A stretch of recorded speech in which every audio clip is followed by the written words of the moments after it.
Hey man, you good? I'm good. Yeah, cool. Is this working? Yeah.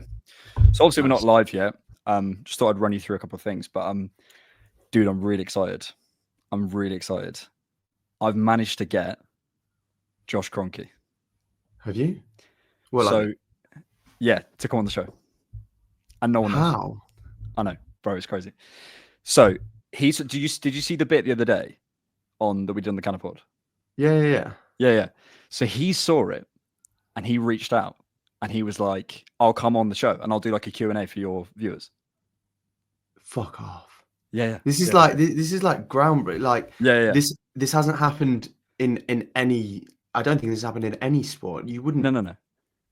It's crazy. It's great. So yeah, it's absolutely mad. So obviously we're not live now, but when we go live, he's going to arrive. And actually, he's here. He's in the studio. Hey, Josh. Hey, man. Hey. How are you guys doing? Yeah, good. Oh well, thanks for coming on for the Q&A. We're just about to go live. Are you? Yeah. I'm just gonna cut straight to the chase. I've been doing a lot of catching up, and to be quite frank, I'm not happy. I'm not happy with what I've seen. Okay. I've been going through the last videos. You said we left you with a short squad last year. I have no idea what you were talking about. You only registered 22 players, Josh. Like what? Oh. I was thinking they're so tall. What are you talking about? The short squad, that's crazy. And Guyokers, you question our judgment when you see the record-breaking shirt sales. Yeah, no, I get you, but Josh, you've got to up the payments. Like if you want me to prop the club a bit more, like I know it's not much. I know it's only what is it, 10, 11K per episode? I think you put it to 12K per episode. Yeah, you get paid that much, Alex.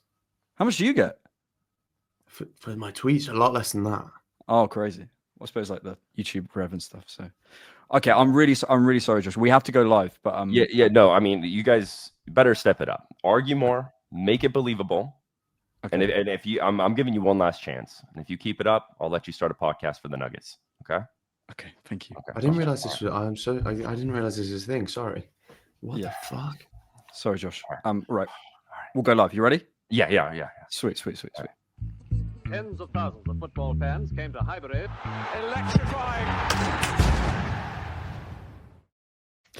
Yes, guys, welcome back to the unbreakable, the unmistakable, and the always lateable TCP Live, coming at you live at 7:30 p.m. every Thursday evening on YouTube, and available ad-free on YouTube memberships and Patreon. And guys, you're not going to believe it. After the stream the other night, Josh Kroenke reached out to us and said he was happy to come on the pod. So I've managed to get Josh Kroenke live with us tonight to answer your questions. Josh, welcome to the show. Thank you so much. Thanks for having me. It's a pleasure to be here. It's a real pleasure to be here. Thank you. What do you make of the Cannon podcast, Josh? Obviously, I know you're a big fan. Is there a call? Oh. Yeah. Hold on. So sorry. Yeah. It's my dad. Okay. Hey, Papa. He's being mean to you? Mr. Bowling? No, we don't need to sell the women's team. They're doing great. Did you tell him he sold us the most expensive keeper of all time for a $5?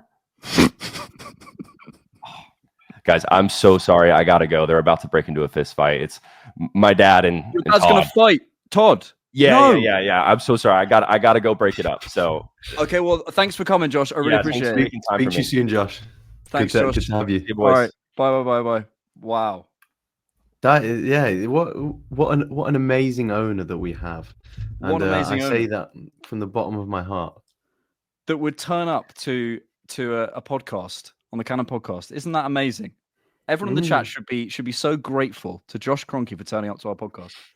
And you only get this on the Cannon podcast, not rival podcast. No, none. And frankly, good, because that was stressful. Josh Kroenke. Welcome back to TCP Live. How are you all? Hope you're doing well. We have no Rohan, unfortunately, for you guys today. Rohan can't make it. So we have lovely James, who is back with us. Hello, James. And I've changed T-shirt from earlier to pretend like it's a new day, but really it's just been about 4 hours since the last show. Yeah. But I feel great, and I'm ready to talk more about Arsenal, and hopefully, people aren't sick of the Josh bit yet, because we're going to keep reloading it every. We'll just keep doing it we'll do it every week, just until people get really, really angry. Just keep doing I'm gonna get it. The guy is Daniel. I'm just gonna keep getting Daniel back on to answer it as Josh. I mean, he's still actually in the in the room, so we can get him back in. Right, tonight we want to talk the Eze release clause news. We want to do a thumbnail check, as always. We want to talk about Spurs a little bit more. See if we've had any changes in your thought patterns since 4 o'clock this afternoon. I want to do a very early pre-season ratings, James. Is that too early? Almost certainly. I want to, based off Reece Nelson's unbelievable form, build our ultimate pre-season 11. Yeah, you heard me. I like that. Do you know what I mean? I'm talking Gideon Zalalem. I'm talking. What was his? Sonogo. Sonogo will be up top. I want your best Arsenal pre-season players ever. So I can't have that. Is Jesus too good to be in this preseason 11? We'll get into it later, but that Jesus preseason where he's dinked it against Mendy in goal, that lives with me forever. Am I allowed him? We'll discuss this later. For sure. You've got to take Sonogo.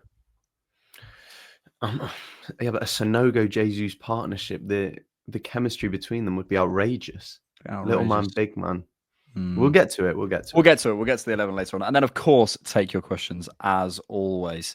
Right, let's get to it. Where was the news? Oh, yes, the Eze news. Here we go. So, Sammy Motball this afternoon, Jimmy, said Crystal Palace forward Eberechi Eze's £68 million release clause expires 14 days before the start of the season. So tomorrow. From then, interested parties must enter into a negotiation. From yesterday, how Eze's future is looking, and then you can go listen to the article. Here's my take on this Eze situation. Firstly, how much have you spoken about Eze already on the Cannon podcast? I'm so sorry. Well, those who follow the Roundup Weekly know that he was in the thumbnail for I think 4 weeks running, and he wasn't in the thumbnail last week, but he was spoken about in length. Yeah. So and it was the same picture. I just kept recycling it. I did notice, but I respect it. So here's my take on this situation with Eze. Right, I think, based on that news, that Crystal Palace have basically been saying I do think we need to sell, but I suspect, and see what you think of this theory, we knew the release clause was going to expire at some point, because I think if it's getting out to the Simon Motballs of the world, if people are aware of this, I'm pretty sure that Arsenal would be aware of this with the inside information they have, right? If that's the case, is there a world where we waited for this release clause to expire? Because up to this point, all Crystal Palace would have done is say, we have a release clause. That's the fee. It's going to be £68 million or whatever it was. And supposedly it was in installments, but we found out later on. I thought the installments would be over 5 years or whatever, but it's basically 2 big installments, I think is the news, right? Yeah. So have we waited for this to expire before moving so we can then say, maybe it's a similar fee, but we pay it on better terms than would have been in the release clause? Does that make sense? It does make sense. I think you're right in the sense that Crystal Palace, basically Arsenal, every time we've spoken to them, they've just pointed at the sign of the release clause and said, all right, cool, but he's got a release clause. Pay it if you want him. Yeah. And there's been a lot of talk about Arsenal potentially paying slightly over the release clause with much more favourable payment terms. I think essentially this is either it makes no difference because we weren't going to pay the release clause anyway and we were just going to agree our own payment terms, or it benefits us slightly because they can no longer do that thing where they turn around and point to the release clause. We can say, right, you want him sold and we want to sign him, and he is desperate to join us on respectful terms, but you can't just fall back onto pay the release clause because it doesn't exist. So they can say, we want the same money as the release clause, but it's not going to be the same payment terms as before. We can now turn around and say, fine, we'll cave to your demands in that sense, but we'll pay you across 5 years, because this 30 million up front is as much as we paid up front for Rice, which is completely disproportionate. Yeah, I think like 30 million up front is pretty unheard of for a fee, for a player of this fee. Certainly something I've never heard of before. Yeah, I I think this makes sense. I mean, people can let us know what you think in the chat. But obviously, in terms of book terms, paying £30 million for Eze, I wouldn't be surprised. Would that be the most we paid for a player this summer? If that was the case, I mean, that would be definitely more than we paid for Gyökeres. It would be definitely more than we paid for Zubamendi. So and Madueke, because Madueke, I think we're quite aware that one of the reasons why we paid more than you'd have thought he was worth is because we got favourable terms. Yeah. And people don't realise how much how much weight this has in negotiations. This is massive. Yeah. Because if you can pay 50 million, 10 million a season, that is so much more beneficial for a club than paying it 50 million up front. Yeah, I think so. Yeah, so that would make sense to me. I imagine we'll end up paying a similar-ish fee than the actual release clause, but I think that's been the reason. And also we've got to wait for sales as well. In terms of those sales, how do you see that playing out? I'm sure you've spoken about this on the roundup. But... Well, one of the things that's really frustrating is one of the guys that we were supposed to be selling has just gone down with an injury. Who knows the extent of his injury, but yeah, it's just irritating. Because he lasted 7 minutes on the pitch or something.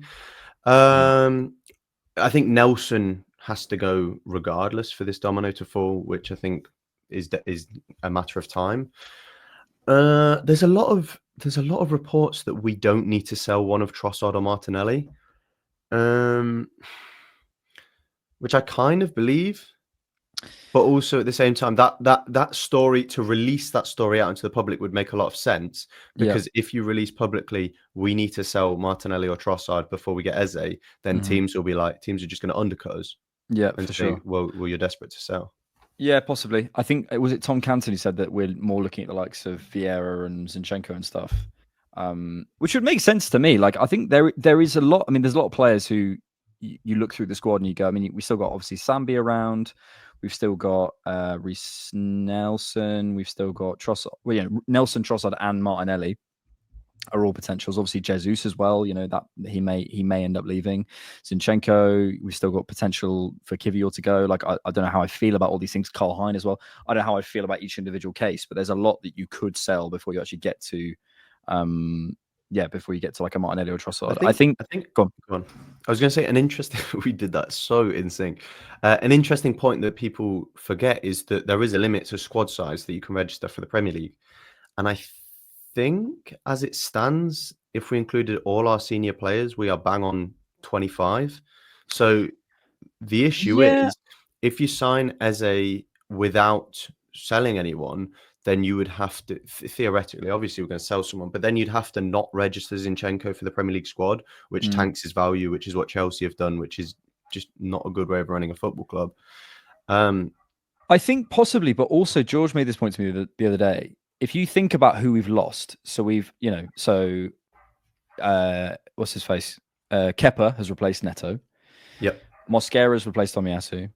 We lost Tierney, so that's a number that was registered. Norgard replaced Partey, whichever way you want to look at it. Zubamendi replaced Jorginho. Gyökeres is a +1, but I would say that's cancelled out by Tierney. Madueke replaced Sterling. So, like, in terms of the Vieira and Lokonga come back. Yeah, but they were never going to be registered. I don't think they'll be registered. No. I suppose that's the point. But okay, we've just talked. We're even there. Then if you bring Eze in, then we're +1. So that's the difference. I think we got to 20. We got to 22. Mosquera would also be registered as under 21. I think we've got space. Is my point. I think like Mosquera. I think we have more available players this season for sure. Because I'm not going to rehash my 22 players. I think people were bored of it. But basically, we did last year. We had Weneri and Miles around, but they hadn't really, they weren't really integrated in the team. We found them now. We've got Mosquera in his U21. We've then also got Dalman, who I think will play minutes. We've also got more like true depth. Like realistically, Tomiyasu never played, and Mosquera hopefully will play. I think that there are more numbers, but I think in terms of the registration thing, I think we're okay. That makes sense, and I guess the only point there in that is that we have to sell these guys because there is no point in having a Vieira in the squad if he's going to be not even registered. Yeah, exactly, and that tanks his value even more. I think you registered them in September, so I think we don't have to worry about that just yet. Because if you had to register them before, like, game week 1, and it was like Vieira's not even registered. That just tanks his value completely. So Yeah. But I'm pretty strong on the idea that if we can get more favorable terms for Eze, if we can get, let's say Sambi, Vieira, I was about to say Sambi, Vieira, and Lakonga. He's got a brother. Sambi, Vieira, and Reece out the door. I wouldn't be surprised if we were right PSR wise to go and do an Eze deal. So maybe we don't need to sell. Well. Also, as far as we understand, that Arsenal were like the most profitable PSR wise in the league, and We should have asked Josh. That's true. We're very comfy with regards to that, according to finance experts. So there's kind of the weighing up, whereas Josh wants to be self-sustainable and wants the club to make as much as we spend. But in terms of the club's revenue, we made loads last season because of Champions League and everything else. And something I don't think you've spoken about, Gyökeres breaking the shirt selling record. That was interesting. Yeah, it is. You would assume it was an Ozil or an Aubameyang or whatever. It does tell you, like, and I think this kind of factors into some of my analysis of the situation, is how desperate people were for a fulcrum number 9. I do think, like, and this is like a slightly separate conversation, but there is something about just having a striker who you can kind of rally around, like, even if it's not necessarily the right person, there is a value, literally monetarily, in having a guy who everyone can rally around and say that is Arsenal's striker, who's on the front of top trumps and whatever like that. There is value in that. It's been interesting seeing people's responses to him playing. Obviously, it was only 15 minutes, but I was reading through some quotes of a comp of him. And obviously, rival fans are going to mock, but I'm really curious about how people see him in sort of a month or so. I think the body composition conversation we had earlier is super interesting. Super interesting. I just to jump onto that quickly, I found it absurd that people were making any conclusions off a. And also, I'm sure I saw someone say, like, "Oh, did Gyökeres even touch the ball?"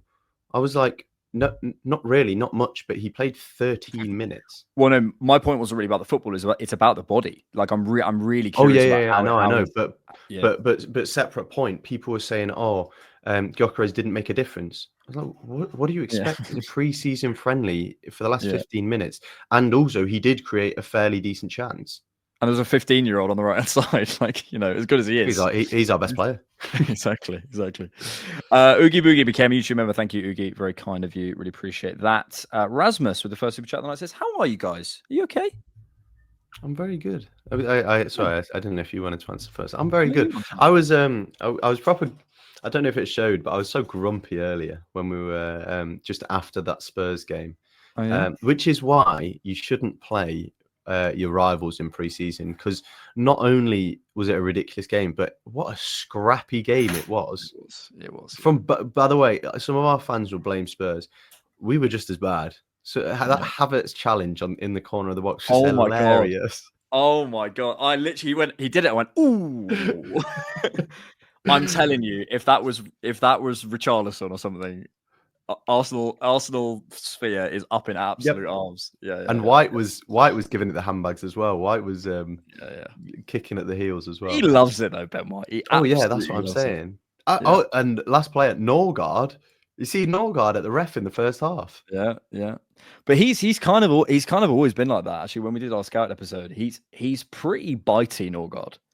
He's pretty like he loves to chat as well. He'll talk.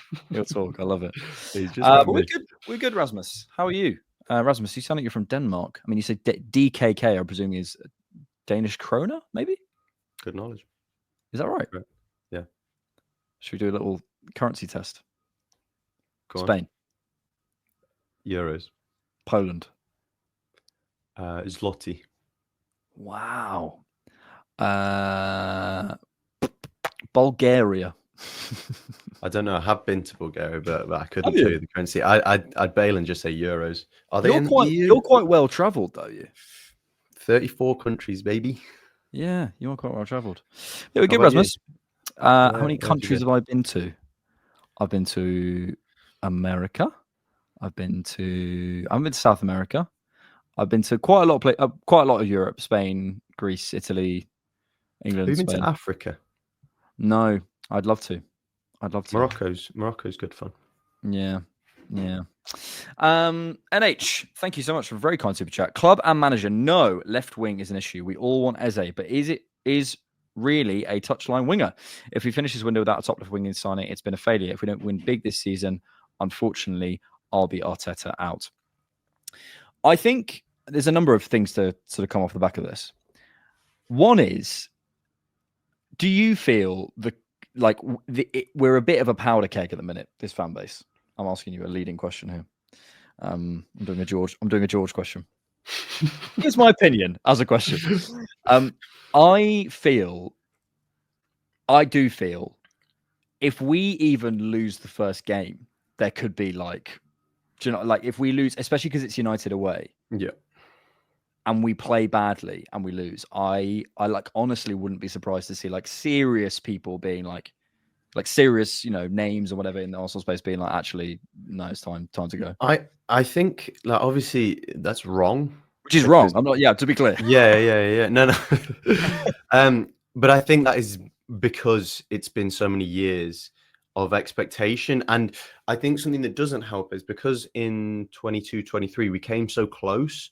People's expectations were from then on, the next season we would win the title when we were a little bit ahead of schedule. I think that season, if we finished third and then challenged for the title of the season after, things would be a little bit different. But we were top. And then the next season, people thought we'd kick on. We didn't quite make it. And people thought, okay, now we're going to kick on. We didn't quite make it. So people are at the end of their tether. And I think there are a lot of people out there who are waiting and ready to blow.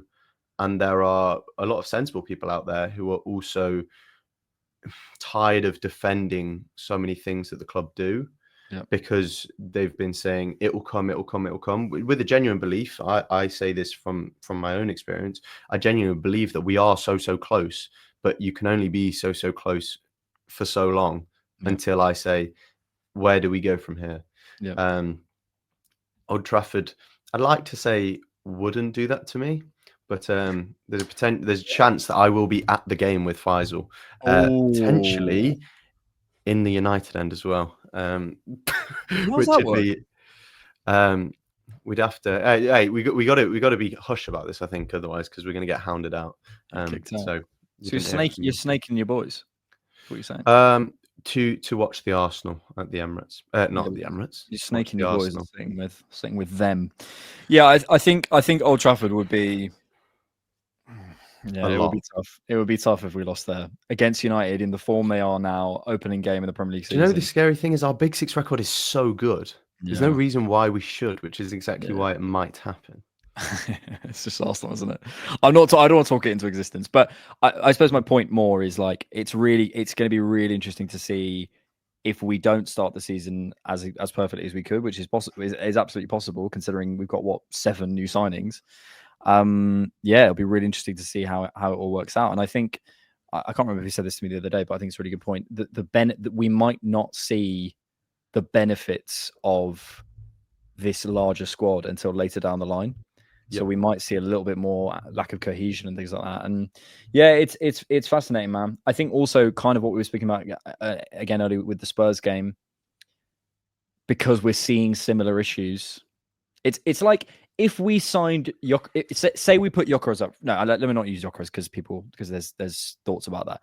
Say we started Madueke. And Madueke say we signed Eze, and Eze had a terrible start to the season. Terrible start. At least there would be a sense of, okay, well, they've tried something new, and that they've tried the thing that the fans are after or whatever, but it's not quite working out. Yep. I think if we start the season without an Eze, kind of the same faces we know, oh God, it's a bit like people would rather their opinion be proven wrong than Arteta's opinion be proven wrong. For example, fans will always, every single game, want players to be subbed on earlier. Managers historically always, and it's funny actually, because there was a graphic that came out, and Arteta isn't an outlier in when he brings on players. He brings on players around about the same time as other managers. There are exceptions. Emery used to do 2 subs at half time because he got the starting 11 wrong. But that's a different story. That's another story.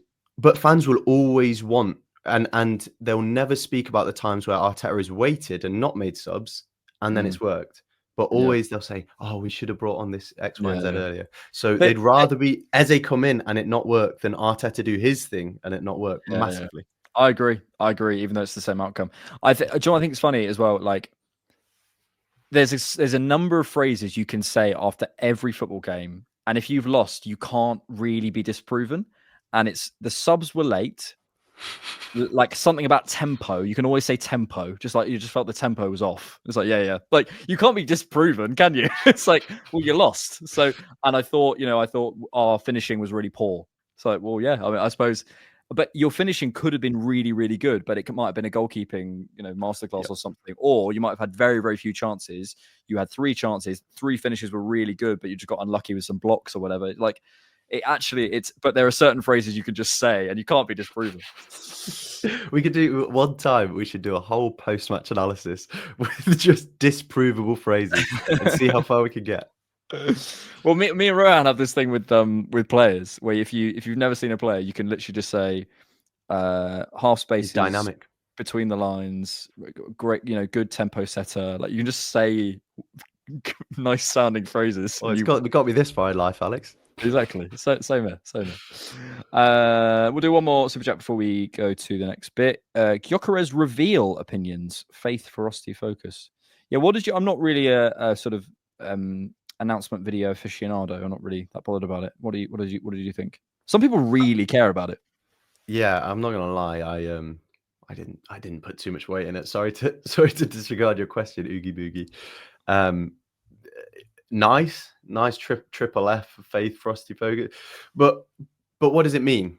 All that matters is kind of that is just it's an intern, a 21-year-old university intern who's decided, you know what, this sounds quite scary. Gyökeres has had no say in what was put on that title. There was something in the video that he was like basically at halftime they played like the Spurs game. They played the like video where he meets Berta and he goes to the ground for the first time.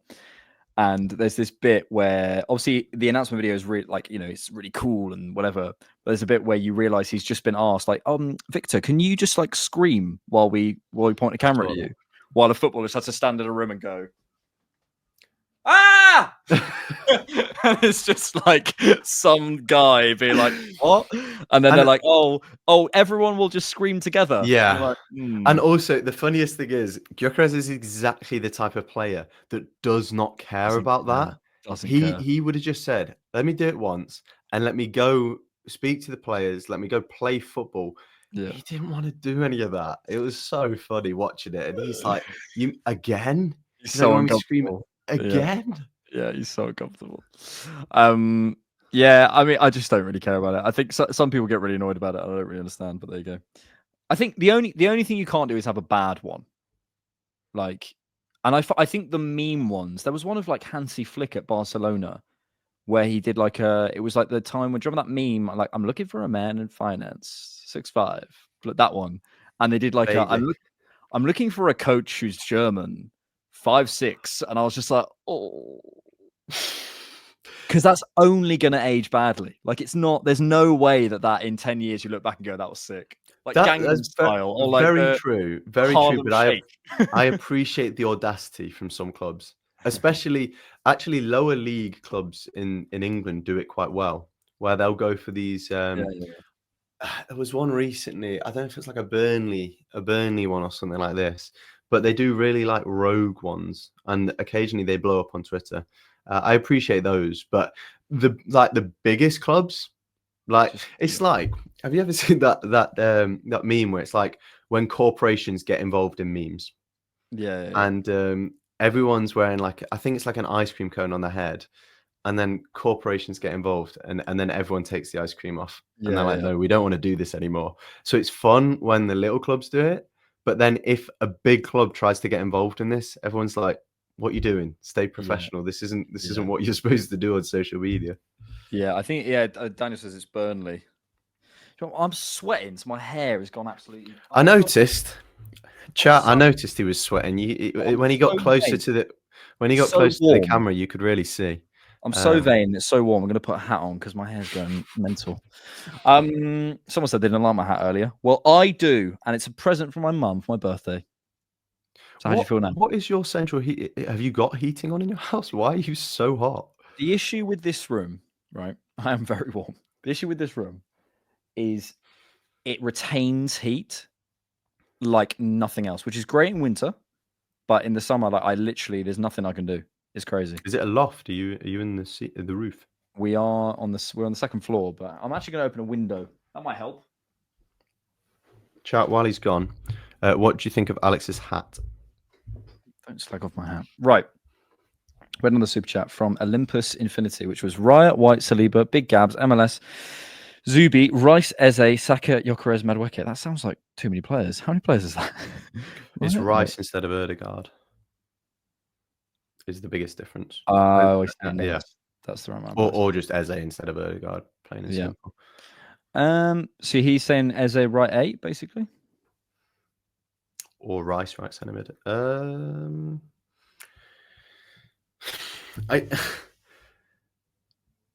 on. I am struggling to argue my case. I think, and I've said this before, what Ødegaard does well, people find very, very difficult to quantify. You only realise what Ødegaard does well when he's out of the team, and Ethan struggles to replicate that in terms of things like the lead, where he leads the press, in terms of the intelligence in his pressing.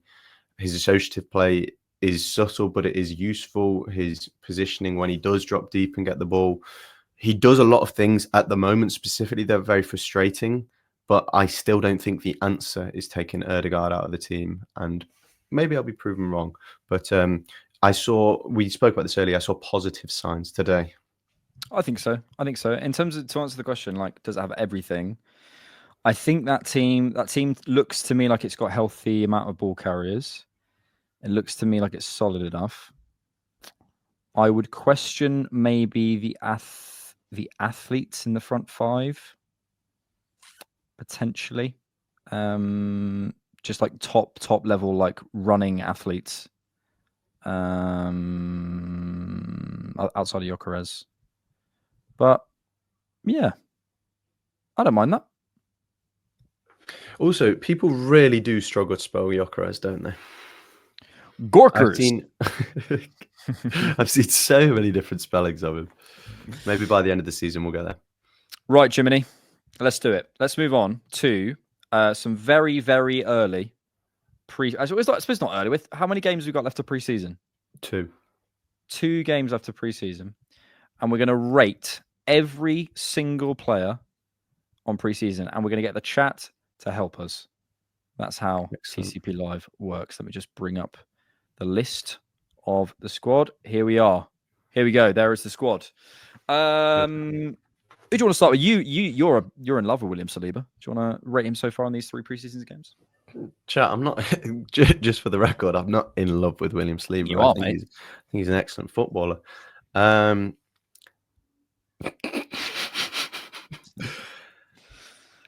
problem is, I'll give him an 8, and that's only because of the standards he's set for himself. I don't know, where are we going? Yeah, your expectations of that player, surely. I think just how they performed in preseason, like in these 3 games. So, like someone could be one of your, like, for example, Saka. I think could be a 6. Like, I don't think he's been particularly good in preseason, but that's not a comment on the player. I will go Saliba an 8. I think he's been very, very solid. Not put a foot wrong, but 9 and 10 would be something he would have had to score or done something exceptional or out of this world. Yep. What about 15 minutes of Christian Mosquera? What are you giving him? This is. I'll give him a 7. I'll give him a 7. That one, haven't we? It's a small sample. I'm going to go 7 as like the reasonable average. Small sample. There we go. I'll put that down. Very scientific. It's very scientific. What did you say? 7? 7. I mean, yeah, in 15 minutes, it looks all right to me, actually. I'd do a 7. I'll stop after we've done the defenders, and we can, and then the chat can have a say on their picks. Ben White. I thought Ben White looked really good against AC Milan and pretty good against Newcastle. And decent in the second half today, I thought. Yeah, I thought first half he was struggling a little bit. I can't lie. So I'm going to go 7. Yep, happy with that. Ben White, we happy with That's that? what I was thinking. I think 7. Are we doing 0.5s? I don't think we should. You run the podcast now, mate. It's your I decision. don't think we should do 0.5s. I think that's a cop out. Gabriel Timber, we can't rate. Kivior. Just while we're here, for those who didn't see, Arteta in his post-match said that Gabriel, Timber, and Calafiori should all be back for the first game of the season. Thanks, James. Kivior, thoughts?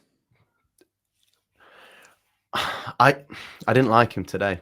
I think that's very harsh, but I thought he had a few moments, a few wobbles that could have been punished, and in a bigger game could have got us in trouble. But for the most part, I've been pretty happy with him. So I think it'd be a disservice to go any lower than 7. Yeah, I mean, I can't remember who played. When did Calafiori go off the Newcastle game? Did Kivior replace him? I can't remember. I didn't watch the Newcastle game live. I will find out. I can't remember. I can give Kivior. I feel bad. I think Kivior. Actually, the assist as well. Someone's put in the chat. That's a very good point. You got an assist, and after 3 games, you've got to account for these sorts of things because Calafiori came off in the 49th minute. By the way, okay. I was just today worried me because it was old traits of his. He looked more confident, but he was still making silly. I think twice he was dispossessed in really scruffy ways. One of them on the edge of our box. Yeah. I think he's been okay though. I wouldn't be mad if you gave him an 8. I just don't think he can be on the same level as Saliba. Yeah, I hear that. I think we'll stick with 7. Zinchenko, it just looks like, for me, it's not even necessarily that he's played badly. Just whenever I watch Zinchenko, I'm just like, the team is just past you. It's weird though. It's really weird because. But what's nice, though, James? Sorry to cut you. What's nice is it feels like the team technically is basically where. Do you remember when he came in 22-23 and there was that video of him juggling the ball, and it was clear how much better technically he was than everyone in the team. Like, obviously, still some of the players are there, but I think the technical level of the team has raised to a point where he doesn't stand out as much. So therefore, if that's your main thing, that how clean you are on the ball, how quickly you punch it through the lines or whatever, you just begin to kind of fade away for me. It's weird though, because I fully agree with that, but I also feel like he's regressed a little bit at some of this. Like, I don't know if it's the way we play a little bit differently. He's platformed slightly less than he used to, and teams just didn't defend against him very well. But he just can't make those incisive runs as well. He doesn't make those passes as well as he used to. Do you know the scariest part?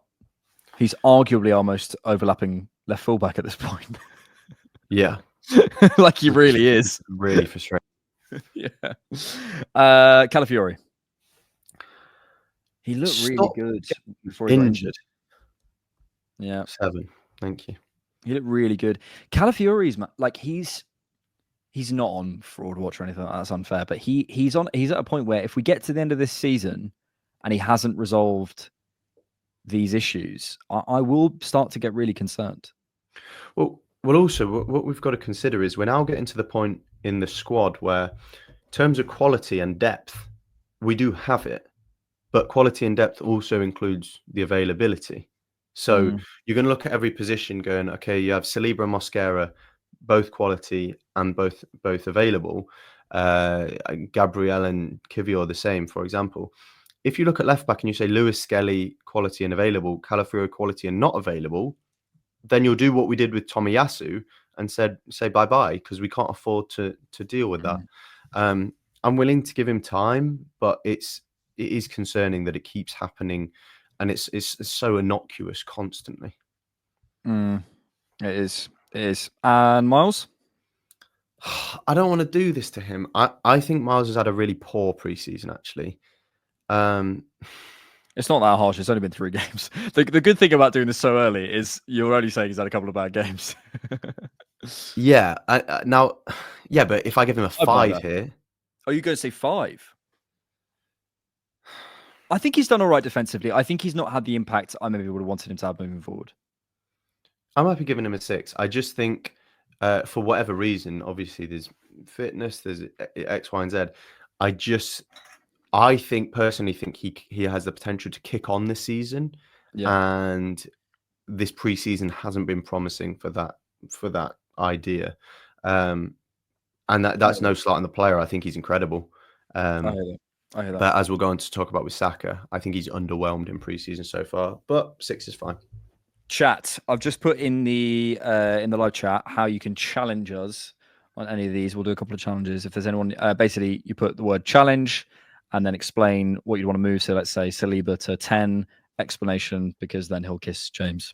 Something like that. Do you think he would? Sorry, I was hoping you wouldn't come to me with this, because I was reading the chat's thoughts on Lewis Kelly. Who will kiss me? William Saliba. Yeah, I think he might. If you give him a 10, I'm sure he would. Maybe. So yeah, give us your challenges when you can, and we'll get in with those, couple of those. I think people are probably writing them. While we're doing that, I've realised there's no Ethan Waneri, so he's got to go in. Where is he? He's not on the list. Is anyone else missing? I don't think so. But he's not technically. Is he? He must be technically in the. I don't understand why he's not been promoted. There's not Dowman. Can you add Dowman, please? Oh yeah, Mr. Dowman. We've got no challenges, which means I'll put 15 for the ages. What is he? 53? No, 56. 53 rings a bell. Chat, help us out. Also, I am horrific with squad numbers, and people will call me like a fraud for not knowing squad numbers. I just don't care. I hate to say it just doesn't make a difference to me. I do care if it's like I tell you what, 10 years ago, Saliba wearing 2 and Mosquera wearing 3 would have absolutely ruined my life, genuinely. But I've relaxed. I've massively relaxed. Down was 56. We should have known that as Arsenal content creators. Lucas Costa challenge: move Ben White from 7 to 6. Getting rinsed by Odegaard to give it the shot on the post is not good enough. I don't think he got rinsed. He wasn't quite tight enough, but to say he got rinsed is an interesting one. Yeah, I don't know. I think what he's given us going forward, he's looked like one of our brightest attacking threats, which maybe is its own issue. But so yeah, I'll keep him at 7. Challenge: Calafiori looked amazing with the ball and made many progressive passes. He was also very aggressive going forward and defending deep into the opponent's half. At least 8 for me. Calafiori did look really, really good in the Milan game. I will give him that. But I don't think I can give a 7 out of 10 to a player who's played 1.5. So anything more than 7 out of 10 to a player who's played 1.5 games. I don't think that's fair. So you're all wrong. Let's do the goalkeepers. David Raya. I think David Raya has looked a little bit shaky. Can I say in 3 games? Yep. 6 out of 10. I don't think where do you stand on the mistake today? Because I've seen mixed opinions on that. I didn't, to be honest, I was so annoyed at the goal. I didn't watch too many of I was focused on the replays about the foul as opposed to Raya's decision to make the pass. Yeah. I think the decision to make the pass was fine, maybe a little bit risky, but Lewis Kelly Miles doesn't have to run into players. He could have chipped the ball and got rid of it. Yeah. I think it's one of those things that always looks worse than it is. We talk. The problem is like Raya plays with really good height the whole time, right? And it means he stops, let's say, I don't know, 3 balls in behind a game. Yep. But once a season, he's going to get lobbed. And correct me if I'm wrong, the last time a goalie got lobbed, in that way was probably that Ramsdale one. Against Sporting. I could be wrong. There might be another one that I'm thinking. I can't think of Raya getting lobbed like that, personally. It's gonna happen every so often. It just is gonna happen. But the benefits massively for me outweigh. Also, not just is it does he intercept the passes through, but in this case, this is such a hard concept. Good point. Oh, Mateta. Good. That's a good point. Very good point. Which I guess is a learning curve. Who gave the ball away for Palace at home? Saliba, I think, was at fault for that. Okay. But yeah, regardless, it's also for every pass that he makes as a third centre back is 0.1 xg. So if he does 100 of those passes, it's worth a goal essentially. It's so hard to compare how worthwhile it is in terms of what he brings to our build-up compared to when he occasionally gets lobbed. And it's an instruction thing, so you can't be too harsh on Raya with that. But in general, yeah, he hasn't filled me with confidence, so Yeah. I'm happy with a 6. Should we make some wild assumptions about Kepa based off half an hour? I think he looks That all he's- right. Yeah, I'll give him an 8. An 8. That's very generous. He saved 3 penalties. Oh, actually, that is a good point. That is a good point. And if we we are doing and we are doing this based on CEO Flick, this is live. We are live. The That's really tickled. That's really made me laugh. Are we live? Is this real? I mean, we're basing this off absolutely nothing anyway, so I'm buying that. 8 out He of 10. saved like 1 penalty per 10 minutes of being on the pitch. Yeah, I buy that. I buy that. Let's do the midfielders. Martin Odegaard, I'm going to give a 7 to James. Yep, I'm happy with that. I think. By the way, we've fallen into the classic positive person trap of 7 being the average. And top gooners. Why don't I say 5? That's mean. I know there's 2 trains of thought. Some people will say 5 is average, and some will say 7, but that means below average is like a 3 and a 4. That it just feels wrong. It's because we've grown up on Match Attacks and Match Magazine and Match of the Day magazine. Match ratings where everyone just gets a 7. But I think basically, if you don't do anything wrong and you look all right, I think you should get a 7. No, you should get 6. And then if you show me a couple of nice moments, here's my rating: 10 out of 10. Yeah, unbelievable game. 9 out of 10. Like I would have maybe wanted a couple of things off you, but otherwise storming. I won't go through all of them. But 7 out of 10 is like you had a. That feels going to be painful. 7 out of 10 is like you've had a nice game. You've not done anything wrong. You had a couple of moments where I thought, yeah, you look nice. And outside of that, I've no real qualms. I'm going to say, I think 6.5 is essentially the average. And then one bad thing puts you down to 6. Or if you slip slightly, you're down to 6. And if you go up slightly, you're up to 7. What I want to ask people in the chat is, does anyone use 5 as their average? Because if so, can you please leave the chat now? Because it's quite psychopathic. That's my point. It's like, it's technically accurate. It's like those people who pick you up on your grammar when they know exactly what you mean. Yep. It's like, like for example, Rohan says, since someone's came into the club, it's just the way he speaks. And people are like, what do you mean came into the club? You know exactly what he means. You know exactly what he means. Don't ask, what do you mean? You know exactly what he means. It annoys me so much. Yeah, I had experience of this recently. Apparently, you're not allowed to start sentences with however, which I don't subscribe to the idea at all. So, and it's just, I mean, it's this whole thing of like language constantly evolves, constantly. Fuming. I had a teacher once who used to, and I followed him on X. I was at university. It's not that word. Twitter at the time, and he used to at train companies and get really annoyed at being called a customer as opposed to a passenger. He was like, "Dear Southwestern Rail, we are not customers, we are passengers." And I was like, "Bro, it's just not worth the fight, bro." Who is friends with these people? If one of my friends started doing that, I'd seriously question our friendship. And I do apologize I seem to have offended some people in the chat. So good, get rid of them. Norgard, I think I'd be okay with a 7 over the course of the first game. I think he was a little bit shaky. He looks all right today. No, I think he's looked more promising. He's basically done what we've expected him to do, which is break up play.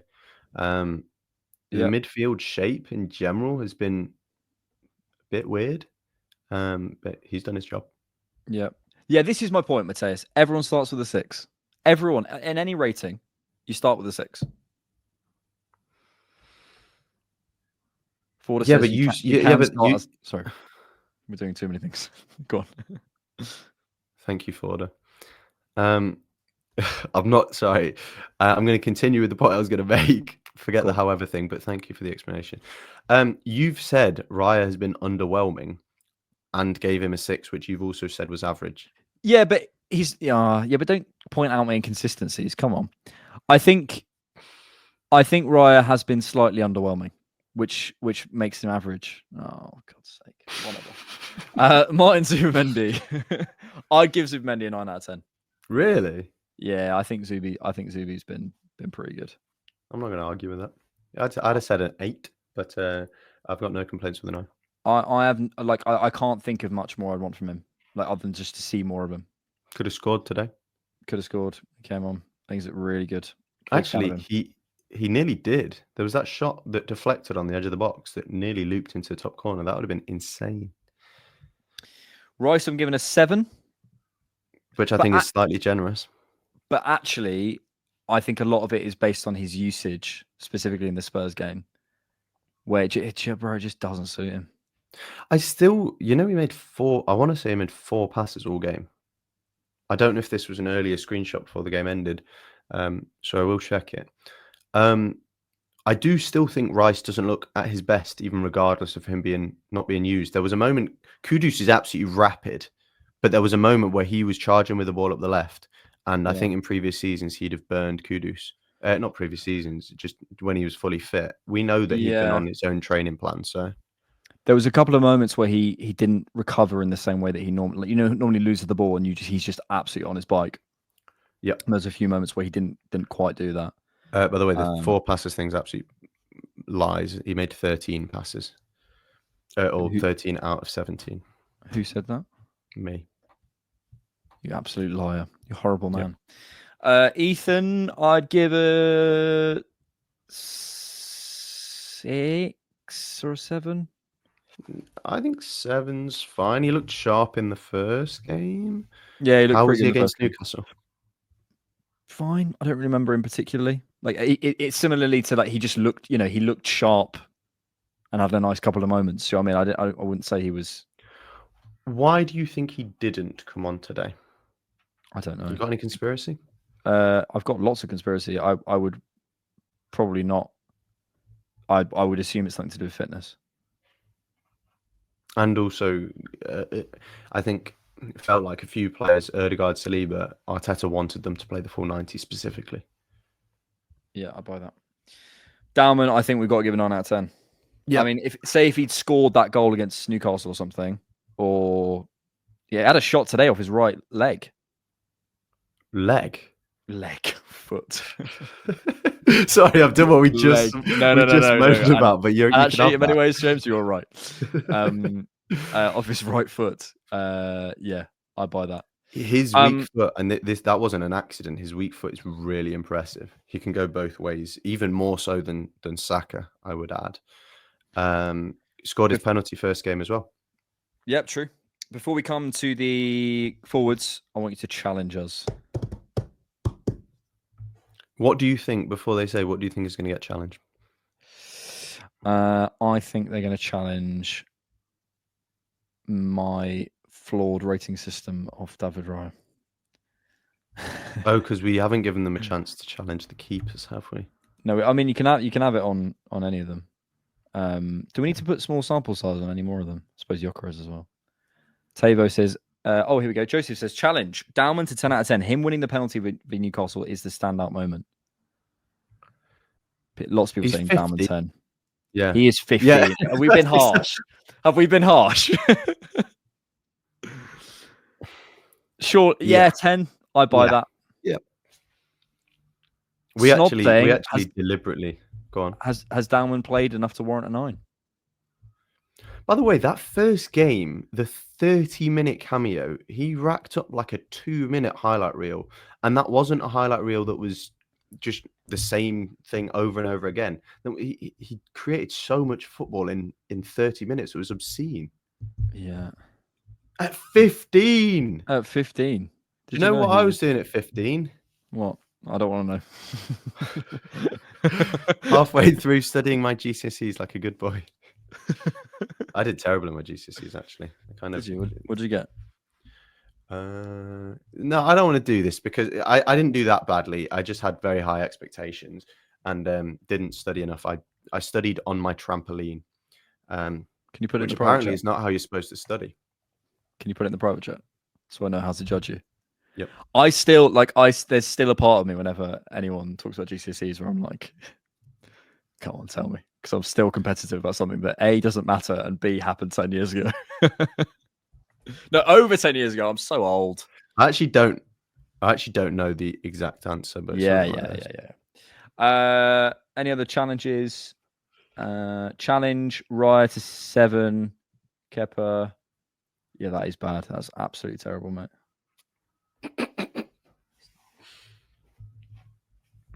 You've put one thing twice. You've put a ranking twice. What, mine? Yeah. I haven't. Darwin gets 10 on I the Cannon haven't. podcast and we'll be very happy to get a 10 on maths at school. This is the point. They've changed the rating system. Oh, yeah. The whole thing. Rubbish. Challenge. Odegaard 6. Didn't create enough chances for his role, but good press. Rice 6. Feels he doesn't add much in left centre mid other than overlapping runs. Have we rated Odegaard or Rice too highly? The problem is I wouldn't put them on the same level as Lewis, Skelly, or Raya. But I suppose if we're talking expectations, they're two guys who carry big expectations on their shoulders. I don't think I'd go Odegaard down. I'd meet in the middle and go Rice down. I wouldn't go either. Right. At risk of this going on too long as a section, let's get on with I'm going to go Saka 6. I think Saka's been pretty average in preseason. Yep. I'm sorry. I love the play. He is our best player, but I think he's been, for me, average in preseason. I'm scared, Alex. I'm scared. I don't want him to lose his burst that he had. Oh, I had a nightmare. He looks fine. He just doesn't look as quite quick off the mark as he did before the injury, and it scares me. But maybe I'm scaremongering. I'm going to keep using that word. I'm scared. Martinelli. I'm sorry. I'm really sorry, but I'd give him a 5. Yeah. The problem is, right? Is that our lowest rating? Yep. Is that unfair? Putting Martinelli on our lowest rating? No, because he hasn't done anything. Not even glimpses. I don't think. Please, in the chat, please let us know if we're is that ignoring. Unfair, chat? 5 out of 10. How many chances has created and how many goals has he scored? Or how many threatening shots has he had and how many chances has created? I don't think many.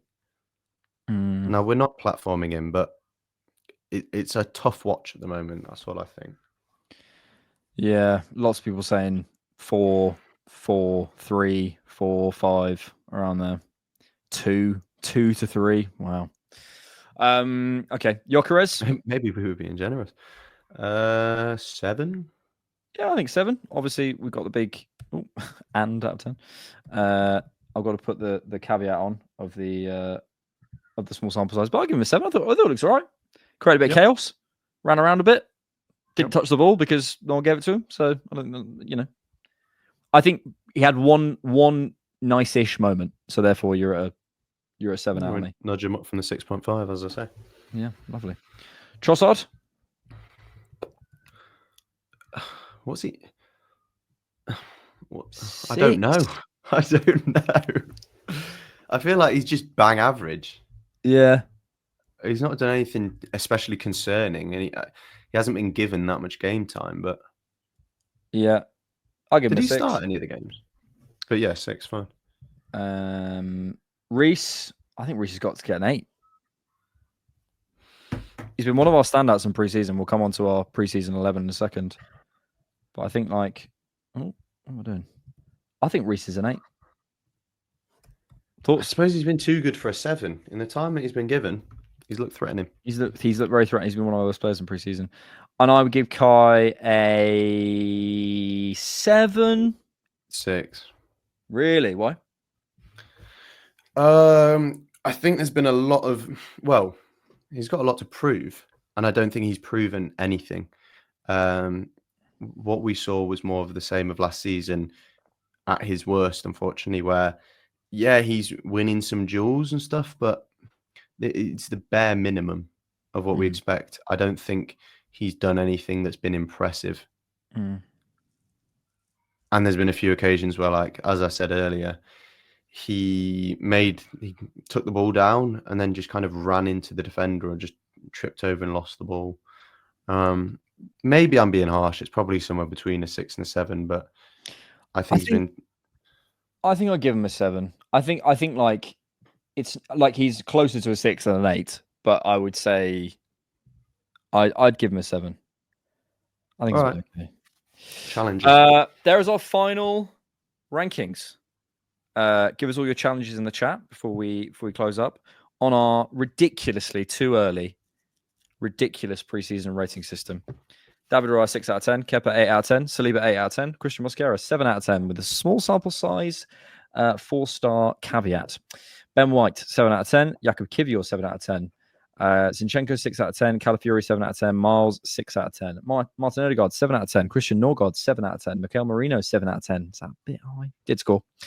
Martin Zubamendi 9 out of 10, Declan Rice 7 out of 10, Ethan Waneri 7 out of 10, and Dalman winning the lot with 10 out of 10. Bukayo Saka 6 out of 10, Gabriel Martinelli 5 out of 10, small sample size, but 7 out of 10 for Gyökeres, Leandro Trossard 6 out of 10, Reece with 8, and Kai with 7. I think we've smashed it.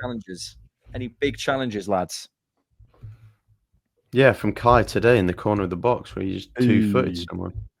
If the benchmark for a neutral rating is 6, then Gyökeres is a 6, says Snob. It's not, though. You said it was, but you acknowledged that it wasn't.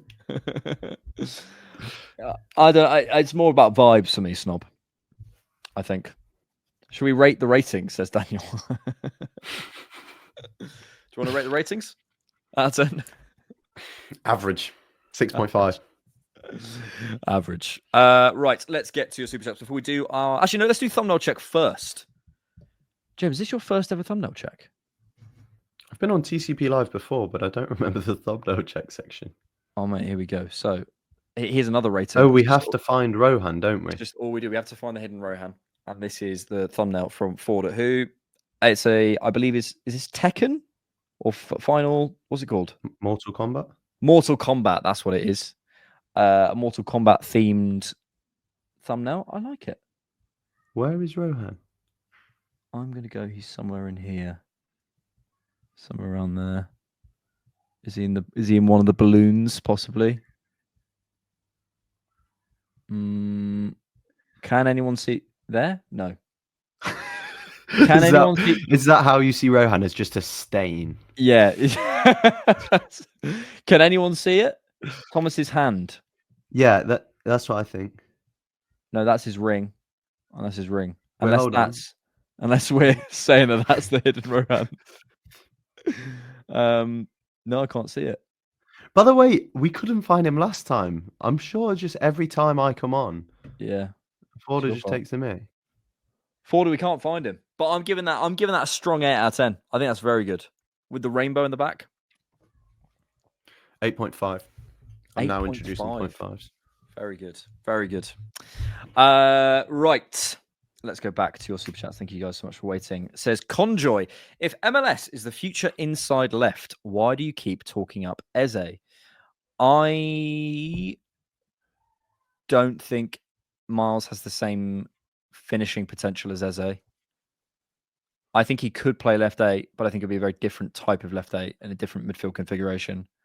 I think Eze becomes almost the tip of your midfield, but slightly to the left. Yeah, it'd be a pivot almost. I think Miles would be further back. I think they can coexist. I mean, my whole thing with this is like we spend a lot of time going, we get Dalman or Odegaard or whatever, and I've been guilty of this in the past in terms of like trying to make sense of the midfield, but things change so quickly. Who knew that we were going to be signing Eze at the beginning of the summer? Who knew that we'd find Merino as a number 9? Who knew that we'd be talking about Declan Rice in the way we do, or Zubamendi or Partey? We were going to keep Partey up until the end of the window. Then he left, and Jorginho. We thought things change constantly. So I don't know. Yeah. I more think about skills and what we do and don't have. I think Eze brings stuff that we don't have in the team, and fundamentally we don't have it. So how have we fit it in? I don't know. And as you say, the picture could change so much. As far as we are aware, Miles isn't going to be left back isn't going to move to left centre midfield this season. because he's needed at left back. Potentially, if next summer we then sign a archetypical left back and Miles moves into midfield, then who knows who will sell, because we will have to sell someone to keep the squad space as it is. So so much changes in a year that it's very hard to say don't sign Eze now, because in a year or two time Miles might be there. Because otherwise we could have all sorts of conversations. I think I've said this on a number of pods now, but like, you know, think about the English core. We're like, oh, our midfield is set. It never, ever, ever works out like that. And I think considering the age Miles is, like, just keep playing, go game by game. And we'll see. Like, maybe Miles finds himself as more of a 6 or as a double pivot, or he ends up finding more joy penetrating, carrying from the outside. Who knows? Like, he might end up being more of a... Go on. This is why you sign players like Eze who can play multiple positions anyway. Yeah. If Miles does become the left centre mid, first of all, they'd play in completely different game states. But secondly, Eze can also play left wing. He can also play right centre mid. He could also play right winger at a massive push. I wouldn't advise it. Yeah, no, I agree. I think for me, I don't really, players aren't positions. It's not really the way I think about football. I think if you have Martin Odegaard, you need to surround him with runners. If you have an Eze, I would suggest he maybe get the most out of him if he has someone he can combine with on the edge of the box, because I think that's a big threat for him. But you also need to put him in situations where he can carry. If he is carrying through those spaces, where does Declan Rice need to be? It's all a massive ecosystem to try and put people in the best positions they can. But ultimately, you want to fill your squad, in my view, with things you don't have, with profiles and players. There would be no point. For me, I know we've spawned them, but another techie interior off the left footer, sorry, off the right left footer. We don't need any more of those. So I think it's about finding profiles that you don't have. I also think we're approaching a point where we have enough ball carriers. If we get Eze, Dauman, Waneri, Rice, Miles, like you've got a lot of ball carriers, and also from different heights, from deeper, from higher. Yep. Maybe you want Calafiori as well, from really deep. Miles one up, Rice probably one up again. So you're approaching, you're getting to a point. Maybe more right footers in the team. Regardless, that's how I think about it. I don't think about football in like we need a left back or whatever.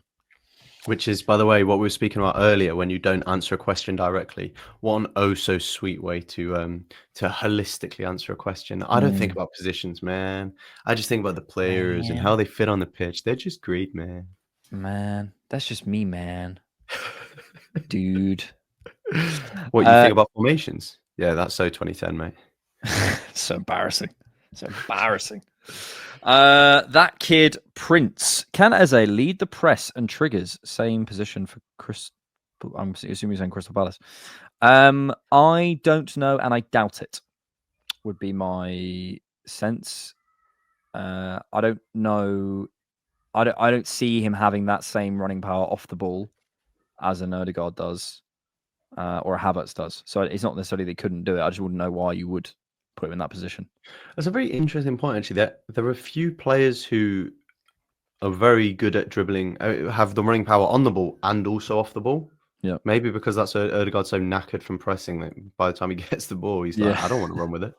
Yeah, off the ball, that guy can run. Yeah. Nathan Piper, Alex, do you like Havertz more than Gyökeres? As a person, I don't know. I mean, I guess as footballers, okay. In terms of what I like to watch as a footballer, as people know, I think I love athletes to some degree. So I love the fact that Gyökeres can run in the way he does, but I don't love the clunkiness that he shows at times, but also that can be a benefit, as we spoke about in the instant reaction, in terms of like the chaos that can bring. I think Havertz can be a little bit anonymous, whereas Gyökeres, I think, will pretty much, from what I've seen, let's see, Arsenal will always impose himself on a game. There's quality. If I could build my perfect player, I'd probably start with one and then bring qualities from another. That's such a cop-out answer. I hate Havertz. There you go. I hate Havertz. And I love Gyökeres. I don't know, man. There's qualities I admire in both. And that's why I like them as a compliment, because I think they bring very, very different things to each other.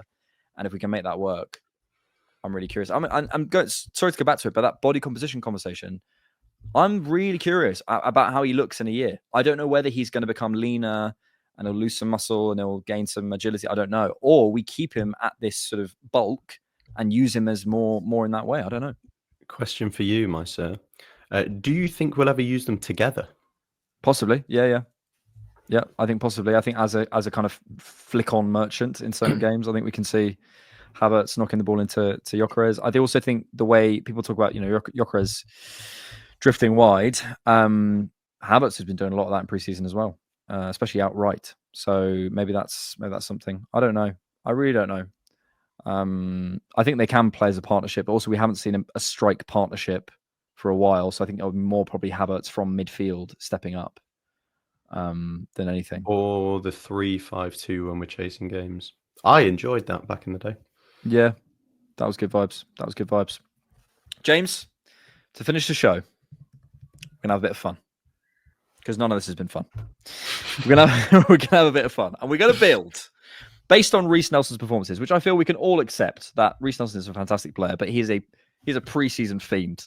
This guy looks good every single preseason. So I thought what we'd do to finish off the show is build our ultimate Arsenal preseason 11. We're going to start with Reece Nelson in there, and I'm going to ask for a pick from you, then a pick from the audience, and a pick from myself. I'm going to say we've already got Reece Nelson in there. Nelson. When we say ultimate preseason 11, what I mean is players who just absolutely cook in preseason and then don't quite translate that to the main season. If you didn't understand, give us another name for us, James. Another player who cooked in preseason for you. I've got a name in mind, but am I just completely making this up? Lokonga. Did Lokonga have a really good preseason when he joined us, or am I completely making that up? I don't know if he did what. I think you are slightly making that up, yeah. Why am I finding this so difficult? We'll go. I know you said you didn't want him earlier. I want Gabriel Jesus in this team. That preseason 22-23 brought tears to my eyes. I'll put him on the right because of my next pick. But yeah, I'll buy that. He did look. I mean, what was it? That Sevilla game we beat them like 17-0 or something. Well, I'm thinking of the Chelsea game. I said this earlier when he sent Edouard Mendy and chipped him. Yeah, I buy that. Well, we've got our two attackers. I'm going to finish our front three. So we're next up going to be looking for midfielders. So let us know in the chat who is in your preseason cooking 11. This is such a nerdy 11. I'm going to put Yaya Sanogo. That game in the Emirates Cup, the 4-0. Was it a hat-trick or 4? I think it was 4, wasn't it? Oh, against Benfica? Yeah, in the Emirates Cup. I think it was 4. I think you're right. Sanogo goes in my 11. Chat, who are we going for? Oh, this is a great shout from N. Lawal. Actually, Conjoy said it first. Top pick has to be Jeff Rain Adelaide. That isn't. Where did he play? On the left or the right? I can't remember. But Rain Adelaide looked like an absolute baller at points.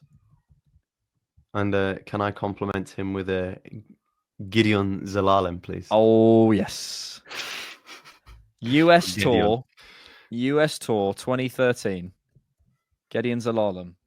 Absolutely. This is mate, in June of every year, this team would absolutely cook.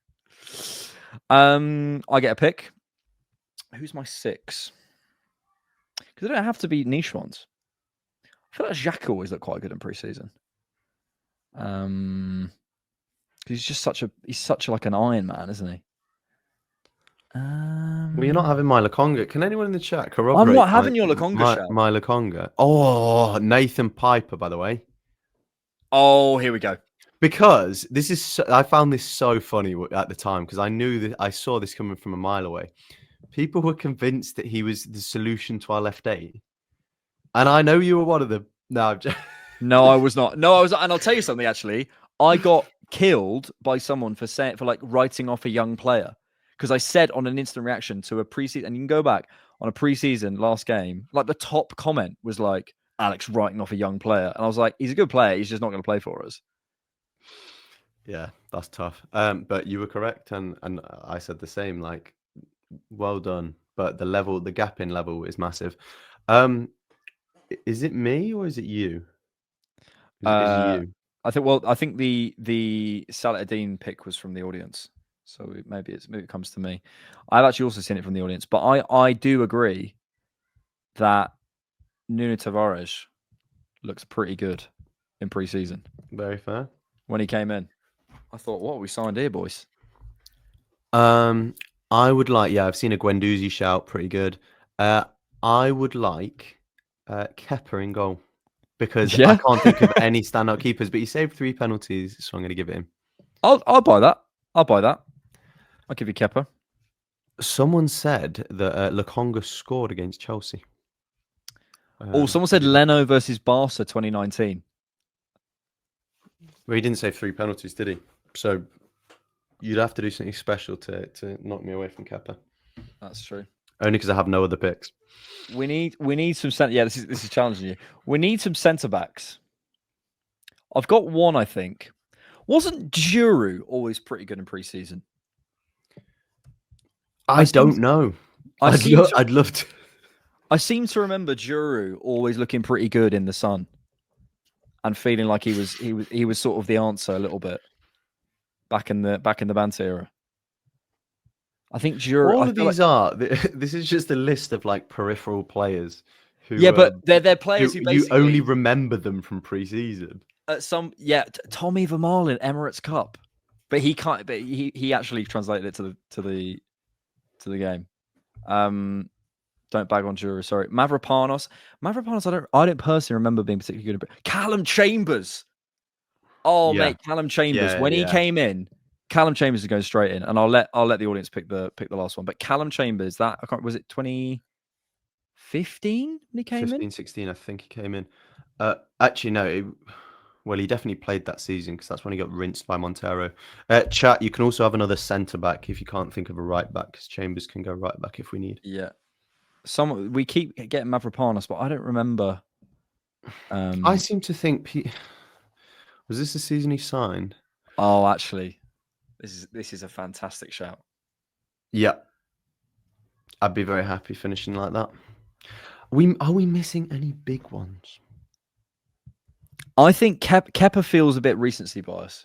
We've got Maitland-Niles in it right back. It does, but also at the same, what can a keeper do in pre-season for you to say? Maitland-Niles Community Shield, we will be there. Do you know what I mean?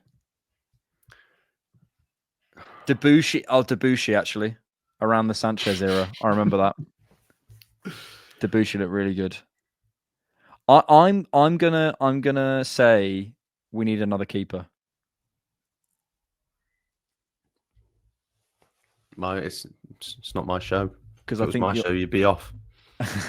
Because I think your Kepa shout is. I quite like the Leno Barcelona 2019. The thing is also is such a good shout.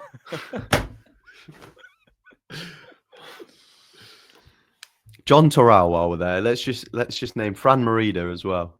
Let's just name all of these Arsenal players. Bramall, Kajora Cohen Bramall. We're just naming all players. I'm happy with that. Our lineup ends up being Kepa, which is James has recently passed, but we'll allow him. Maitland-Niles, Community Shield legend. Callum Chambers, 2015. He was threatening the first team. I'm picking Giroud, and I can't think of a game, but I'm picking Giroud, and I seem to remember he cooked back in the day. For some reason, he just feels like a preseason player to me anyway. This is where someone's going to turn around and be like, Giroud played no games preseason, yeah, Alex. Almost certainly. Almost certainly. Tavares, I feel like Tavares arrived late, but I remember him playing the year after. It looks all right, and I can't think of another left back. Zalalem, that was 2013, I think. Saladin was last year, but also I think he played in 22 as well. Do you remember the Nuremberg games? I feel like Saladin played in those. Yep. Reign Adelaide is arguably the star of the show here. Sonogo, Benfica, that game. Reece Nelson every year, and Jesus is your pick. I'm happy with that team. The only one I don't like is the fact that I can't remember a Giroud or Tavares game. I can't help. Yeah, my memory of pre-season is very poor. I've watched them all, but for whatever reason, I don't seem to have a bank of pre-season games in my memory. Did Cohen Bramall play a pre-season game? Yes, he must have. Did he? I don't know. I don't remember him being any good. I'm sure he played. And I'm sure he was just like a worse Tierney sort of vibes. Oh, he did. He played against Sydney FC in 2017. Oh, that one, of course. How did you not remember that? We'll finish the show with as many questions as we can fit in to 6 minutes. Thanks for joining on TCP Live tonight, James. I've enjoyed it. I've enjoyed it. I always enjoy this show. Less stressful than being host. Yeah. How have you found being host? Oh, it's been fun. I don't know. I think I hold myself to like unrealistic standards, and I'm not a perfectionist when it comes to producing work for myself. But when I'm producing work for someone else, I'm like, oh, it's got to be right. It's got to be right. But do you feel like I put yeah, too it's much fun. pressure on you? No, I think because you don't put any pressure on me, I feel feel like you're just reassuring me, and then in the background, you're like, this guy's gone. He's gone after the moment he gets off the stream. This is why Arsenal have stopped making signings. Alex is like, Berta, wrap them all up. This show's got to end. Yeah. Someone is. I think this guy's trying to count something, and I'm not quite sure what you're counting as a. Have you ever seen this game where someone makes a rule and they don't tell you what rule, but every time you do something, you get punished for it basically, and you got to work out the rule. Yes, and it's like looking up or something. I had this before, and it annoyed me so much. This guy, if he's doing that, fascinating. Maybe. Find a hobby. I joke. Welcome to the podcast. He's not joking. Abhay Warrior, if we could only get one, Eze or Leao?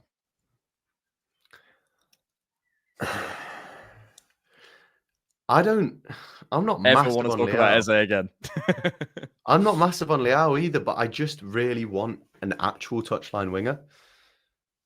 And I think that if we sign Eze, we still don't solve the fundamental issue, which is a left winger. Mm. You guys were talking about on the stream last night about is he a bit of a sort of a highlights reel player? And I was like, yeah, probably, but is that not what we need?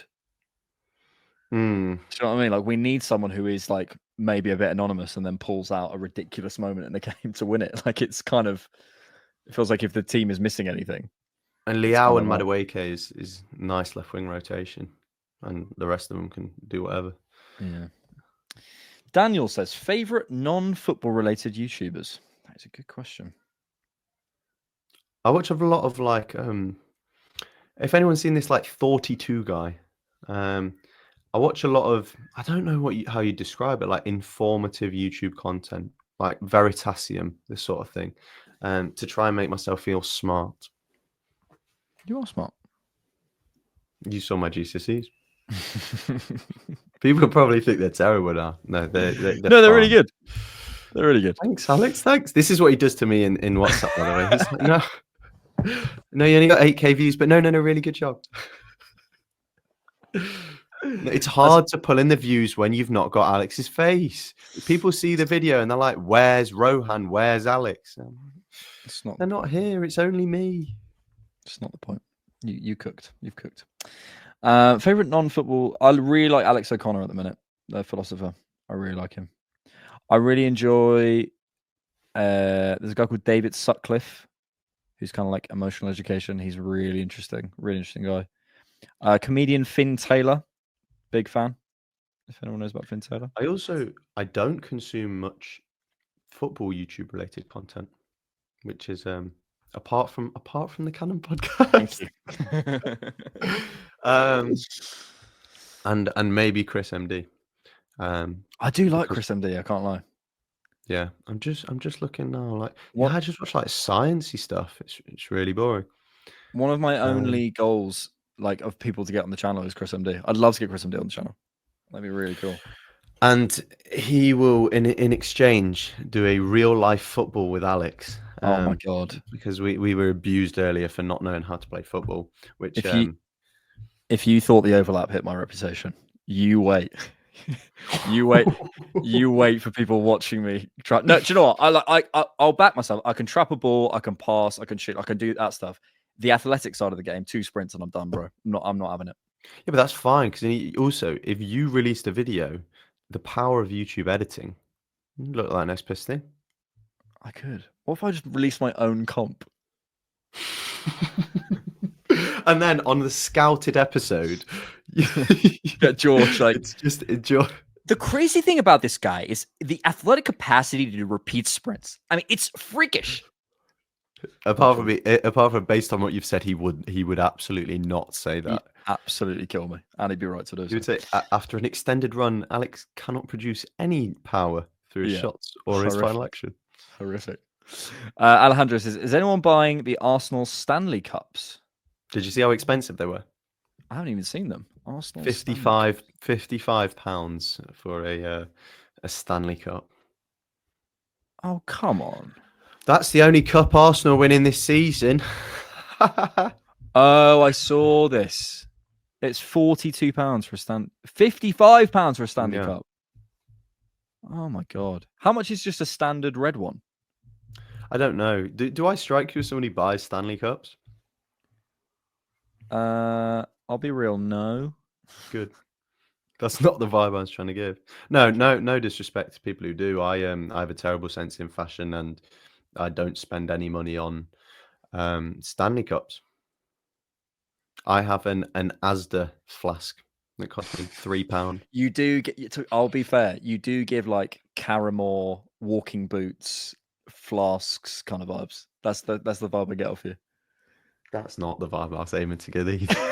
Do you know what I mean? Like walking gear. Like I imagine you on a day off, like sort of you've got like a what's it called, like a weatherproof jacket on. You've got like on a day off. Yeah. And you're like going to the mountains or something. You give me that kind of vibe. No, I just, to be honest, I just wear sports clothes all the time. I will wear shorts whenever I'm allowed to, and whenever I'm not. If you I don't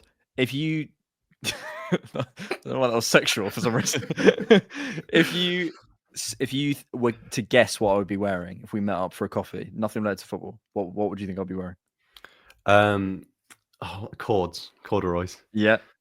I'm currently wearing cords. And maybe, hold on, I'm gonna have to find these, like brown suede shoes. Brown suede shoes. So I think you have a pair of Boston clogs. I don't know what any of this is. Like Birkenstocks. Do you have a pair of Birkenstocks? I've got Birkies, yeah. Yeah, definitely. I call them Birkies.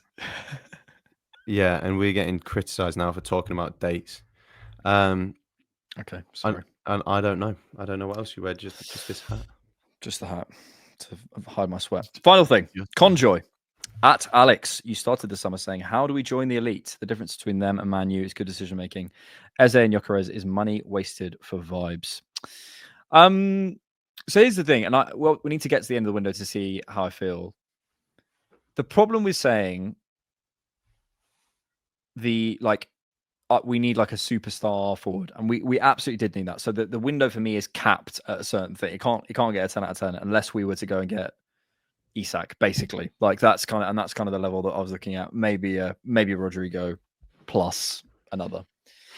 But if Isak wasn't moving until he started to move, and ultimately I don't know, then I find it too hard. Like if it was a late decision in the window, we'd already gone for Gyökeres. I think it's hard to feel, it's not like he moved on June the 1st to Liverpool.